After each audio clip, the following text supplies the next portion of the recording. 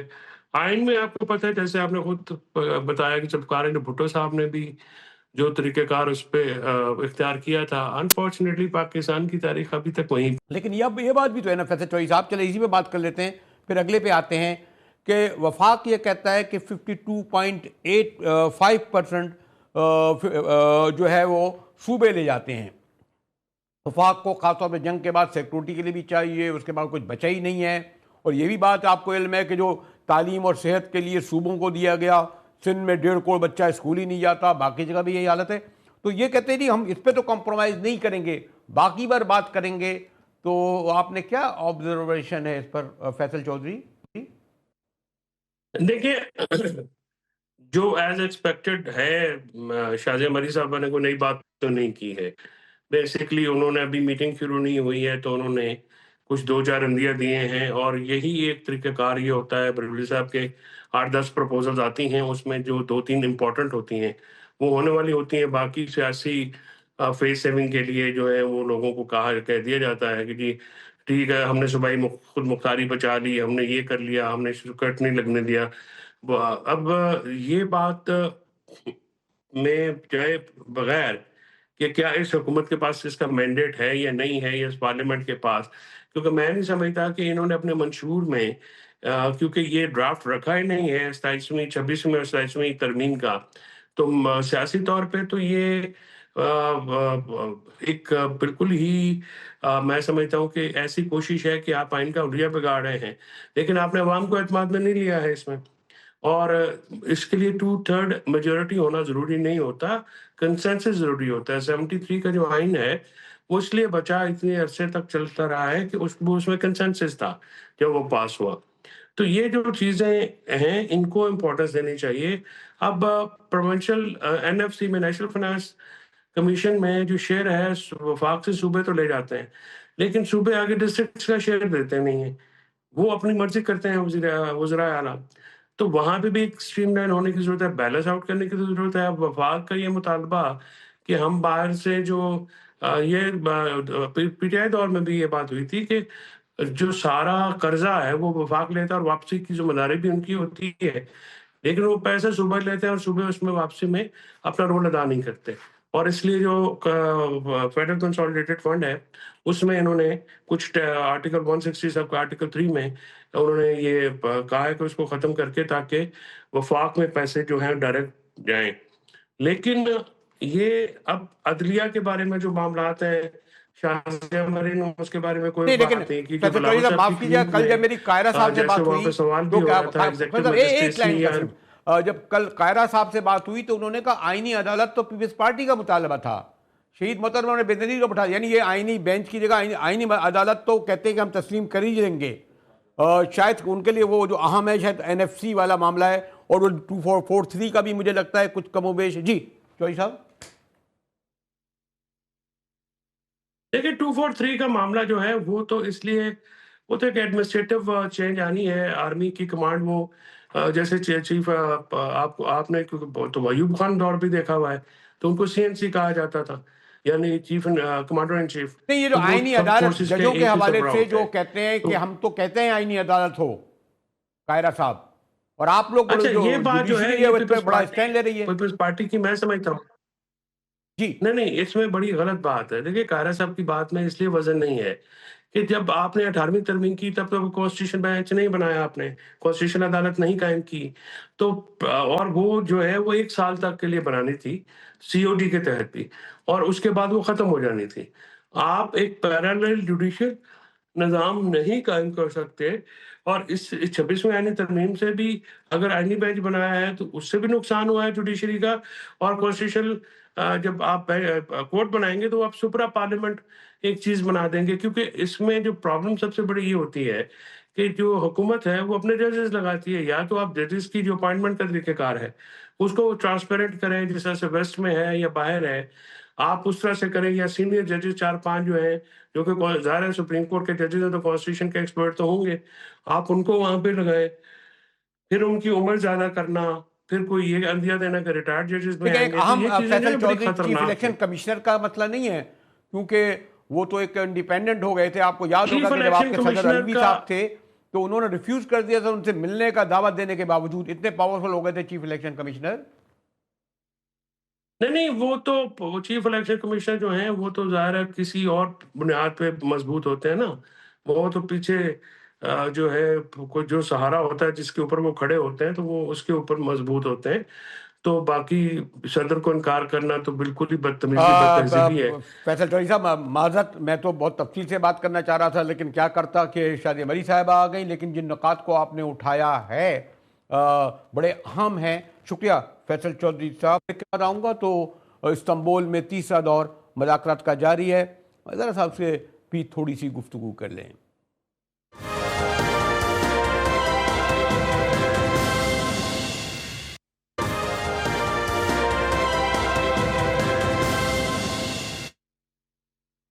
جی T V میں ایک بار پھر مجاہد ولی آپ کو خوش آمدید کرتا ہے. استنبول میں پاک افغان مذاکرات کا تیسرا دور اس وقت جاری ہے. پہلا اور دوسرے دور میں ایک حد تک کہتے ہیں صرف یہ ہوا کہ ہاتھ ملایا گیا لیکن نتیجہ خیز ثابت نہیں ہوا. ترکیہ، قطر اور تمام عالم مسلمان ممالک کی یہ کوشش ہے کہ پاکستان اور افغانستان کے درمیان کے دونوں اسلامی ملک ہیں، پڑوسی ملک ہیں، قدیم رشتے ہیں، اپس اینڈ ڈاؤن آئے. بہرحال پاکستان نے افغانوں کو پناہ دی، 30 لاکھ مہاجرین کو، بلکہ یہاں سے پوری جنگ لڑی گئی، ماسکو کو شکست دی گئی. اس وقت کے کچھ مہم جو جنرلوں نے امریکی اسلحہ، امریکہ ڈالر کے ذریعے جو ہے وہ جو کچھ کیا اس کی تفصیل میں نہیں جاؤں گا. لیکن کابل کا رویہ، ان طالبان کا رویہ جو ویسے تو افغانی طالبان ہوں، پنجابی طالبان ہوں، کابلی طالبان ہوں، پاکستانی طالبان ہوں، ان کا ایجنڈا ہمیشہ سے ایک رہا ہے. لیکن بدقسمتی سے ہمارے یہ پالیسی رہی ہے فورن آفس کے بابوؤں کی کہ گڈ اور بیڈ طالبان کی ٹرم انہوں نے استعمال کی. لیکن اب غالباً اسلام آباد میں بیٹھی حکومت، سول ملٹری نے یہ طے کر لیا ہے کہ گڈ اور بیڈ نہیں، اگر وہاں سے کوئی حملہ ہوگا اس کا جواب دیا جائے گا. اور اس کا واضح دو ٹوک الفاظ میں اظہار ایک سے کئی بار منسٹر آف ڈیفینس خواجہ آصف دے چکے ہیں. ایک دو حملے ہوئے، اس کو ہم نے دھکیل کیا گیا اور خواجہ آصف کا صرف یہی کہنا ہے ہم صرف یہ چاہتے ہیں کہ وہ کوئی حملہ نہ کریں، اپنے دہشت گرد نہ بھیجیں، ٹی ٹی پی کی سرپرستی نہ کریں. دیکھیں خواجہ آصف صاحب کیا فرما رہے تھے، اسی کے ساتھ ہی مجاہد کو پھر اجازت بھی دے دیے گا. اگر وہ مذاکرات کامیاب نہیں ہوتے اور در اندازی وہاں سے ہوتی رہتی ہے تو پھر ہمیں جو ایک ملٹری آپشن جو ہے، ایک جنگ کی آپشن جو ہے، یا ہم بھی وہ اگر دار اندازی کریں گے تو ہم بھی دار اندازی کریں گے. وہ دار اندازی جو ہے ایک ٹی ٹی پی انہوں نے ایجنٹ رکھا ہوا ہے جس کو وہ بھیجتے ہیں. ہم جو ہے وہ بالکل جو اپنا رائٹ استعمال کریں گے، ہم فوجی جو اپنی جو بھی اللہ تعالیٰ نے ہمیں طاقت عطا کی ہوئی ہے اس کو استعمال کریں گے. بات ضروری جو یہ ہے کہ یہ اب ٹی ٹی پی بالکل جو ہے نا وہ 100% ان حملوں میں ملوث تو ہیں، لیکن پچھلے چند ہفتوں کے اندر جو لوگ مارے گئے ہیں ان کی 55% تعداد جو ہے وہ افغان ہے. کوئی پیش رفت کا امکان جو ہے کسی سٹیج پہ بھی جو ہے رد نہیں کیا جا سکتا، کیونکہ اگر رد کر دیا جائے. آپ نے ایک جو اسٹیٹمنٹ ایک ٹیلی ویژن کو دیا ہے، نجی ٹیلی ویژن کا، اس کی بازگشت اور تمامی چینلوں میں اور سنائی دے رہی ہے اور پڑھی جا رہی ہے پرنٹ میڈیا میں، اور ان کا دو ٹوک الفاظ میں جو موقف تھا وہ سامنے آ گیا ہے. دیکھنا یہ ہے کہ یہ تیسرا دور کامیاب ہوگا، کیونکہ اس میں قطر اور ترکیہ دونوں کے سربراہان کی بڑی کوشش ہے کہ ان دونوں کے درمیان مستقبل میں کوئی جنگی نہ ہو، بلکہ جنگی حالات پیدا ہی نہ ہوں. اس کے ساتھ ہی جی ٹی وی سے مجاہد ولی کو اجازت دیجیے.